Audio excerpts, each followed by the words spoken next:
सभी प्यारे भाइयों और बहनों को जय मसीह की। हमने अब तक समझा कि परमेश्वर की बुलाहट क्या है और हमें उस पर कैसे उत्तर देना चाहिए।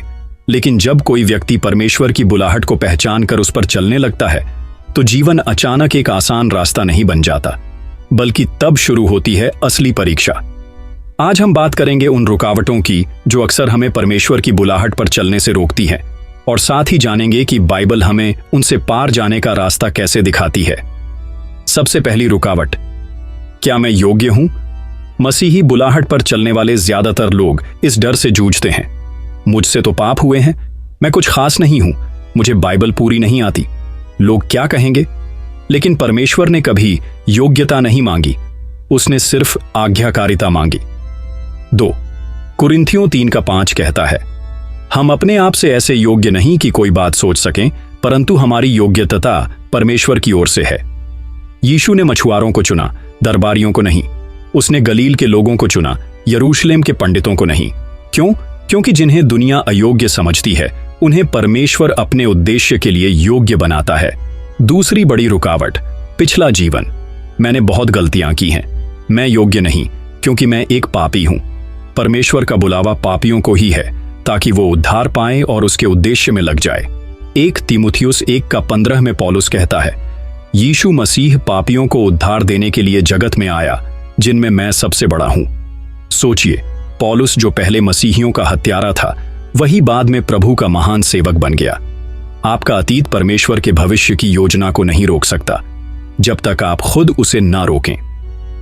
अगर मैंने सेवा शुरू की तो लोग क्या कहेंगे? मेरे परिवार वाले मुझे क्या समझेंगे? मेरे दोस्त मुझे पागल कहेंगे। भाइयों और बहनों, सच्चाई यह है कि बुलाहट पर चलना कभी लोकप्रिय नहीं होता। गलातियों 1:10, क्या मैं अब मनुष्यों का अनुग्रह चाहता हूं या परमेश्वर का? जब आप परमेश्वर को चुनते हैं तो दुनिया आपको अस्वीकार कर सकती है, लेकिन याद रखिए, आप स्वर्ग में प्रसिद्ध हो जाते हैं।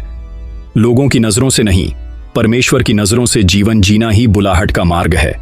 मेरे पास समय नहीं है, घर में दबाव है, आर्थिक स्थिति ठीक नहीं, शरीर कमजोर है, इन सभी कारणों से लोग बुलाहट को रोक देते हैं।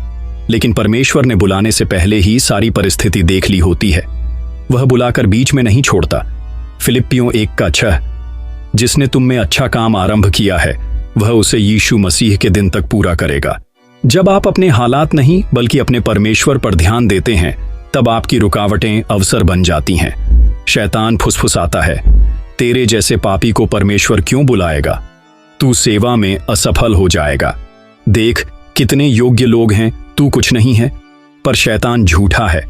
प्रकाशित वाक्य 12:10 में शैतान को हमारे भाइयों पर दोष लगाने वाला कहा गया है। रोमियो 8:1 कहता है, अब जो मसीह यीशु में हैं उन पर दंड की आज्ञा नहीं। जब परमेश्वर बुलाता है तो शैतान डर जाता है, क्योंकि उसे पता होता है कि एक आज्ञाकारी आत्मा से बड़ी कोई ताकत नहीं। अब सवाल, इन सब रुकावटों से पार कैसे पाएं? विश्वास रखिए, परमेश्वर ने जो बुलाया है वो पूरा करेगा। प्रार्थना कीजिए, जैसे जैसे आप ईश्वर से जुड़ते हैं डर मिटता है। वचन पढ़िए, सत्य आपको स्वतंत्र करता है। झुके रहिए, जब आप नम्र होते हैं तब परमेश्वर ऊंचा उठाता है। रुकिए मत, जो भी हो चलते रहिए। मत्ती 7:7 में लिखा है, मांगो तो तुम्हें दिया जाएगा, ढूंढो तो पाओगे, खटखटाओ तो तुम्हारे लिए खोला जाएगा। आइए प्रार्थना करें। हे प्रभु, हमने तेरी बुलाहट को पहचाना, उस पर हां भी कहा, लेकिन अब जीवन के रास्तों में रुकावटें आने लगी हैं। कभी अपने ही मन से डरते हैं, कभी दुनिया की आवाजें हमें रोकती हैं, कभी हालात भारी लगते हैं और कभी शैतान का झूठ हमें धोखा देता है। पर आज हम घोषणा करते हैं कि हमारी नजरें रुकावटों पर नहीं, तुझ पर टिकी रहेंगी। हे प्रभु, तू जो बुलाता है, तू ही हमें सामर्थ्य भी देता है। हमें अपने वचन से भर, अपने आत्मा से सशक्त कर, हमें हियाव दे, बुद्धि दे, धैर्य दे, ताकि हम हर रुकावट को पार करके तेरी बुलाहट के मार्ग पर लगातार चलते रहें। यीशु के नाम में प्रार्थना करते हैं, आमीन।